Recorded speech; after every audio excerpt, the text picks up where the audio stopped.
Episode 1. Shit the experts get wrong. Now, let me put my disclaimer in there. This is stuff that smart people say. People who've been in the industry, who know what they are talking about, and have successfully taught students how to save their own ass or the ass of some other innocent person. They know what they're talking about, but that does not save them from being wrong occasionally. And one of the things that I keep hearing the experts get wrong,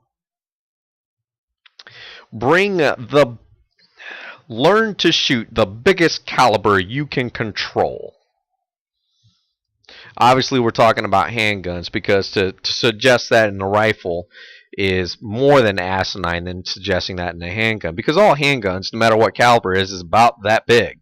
You know, the itty bitty subcompacts are maybe that big, and then the full size stuff is that big, and the 50 cal Desert Eagle is that big. Okay, so from that big to that big, you know, relatively, they're all small. All handguns are small. I mean, that's why it's a sidearm. It's not the primary arm; it's a sidearm. So, you know, you can hang it on your belt, and your pants won't fall down if you have a decent belt. You just can't do that with rifles. Period. So, what I'm going to ask you to do is to consider this. I need you to go to the hardware store and buy the biggest hammer that you can control for a job that I have coming up this weekend. Most people will go to the store, buy some sort of mallet or sledge, 1 pound to 4 pounds, you know, depending on, you know, how Popeye you are. And then when you show up to my house, I'm going to give you a picture frame and say, today's job is we're going to hang these pictures. You're going to look at me like I'm an asshole because I told you to bring a mallet to the wrong job. And that's the point I'm trying to make. You get the tool for the job, not for the user. Okay? There's a big difference between a mallet, a framing hammer, a roofing hammer, a ball peen hammer, a picture framing, a picture hanging hammer. Okay? You get the tool for the job.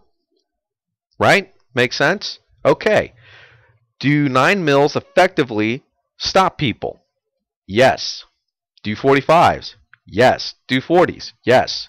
357s? Yes. 38 specials? Yes. We know what caliber handguns stop people. Okay? And I don't care what caliber you shoot. If you only shoot me right here and you blow my thumb off, that does not stop the attack at all. The shots that stop attacks are here and here. Okay? If you put a 9 mil hole here or here, you will end the fight. If you put a 45 caliber hole here or here, you will end the fight. So what's the difference? Well, they both do the job. So why do you need a 45 instead of a 9? Because that's what the advice implies, isn't it? To carry a 45 if you can, but if you can't, well, then just carry something smaller. Because you have to. Because you can't muster the energy to handle the recoil of a 45. So deal with a 9 mil because that's all you can do. What I'm telling you is a 9 mil works. That's what you should carry. Does anything smaller than a 9 mil work? Yeah, we're kind of seeing a performance drop off below 9 mil. The 380's kind of down there. The 32's way down there. The 22's way down there. Okay? So do your own research and prove me wrong if you think you can. But otherwise, stop talking shit about the 9 mil.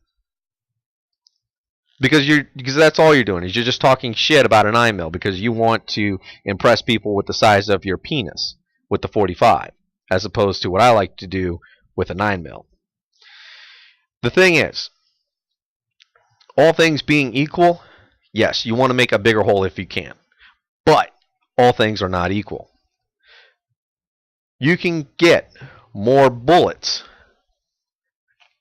in a magazine this tall that supports 9mm than supports 45. Same size magazine in a 45 will carry fewer bullets. What does that mean? That means you get fewer chances to end the fight. You don't know what fight you're in for.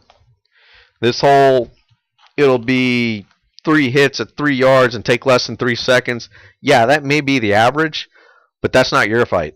Your fight's going to be Murphy's Law. It's going to be worst case scenario. It's going to be 15 people.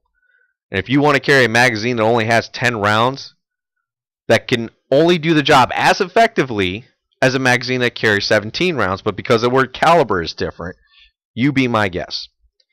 Bullets in the gun is time in the fight. The more bullets you have in the gun, the longer you can stay in the fight.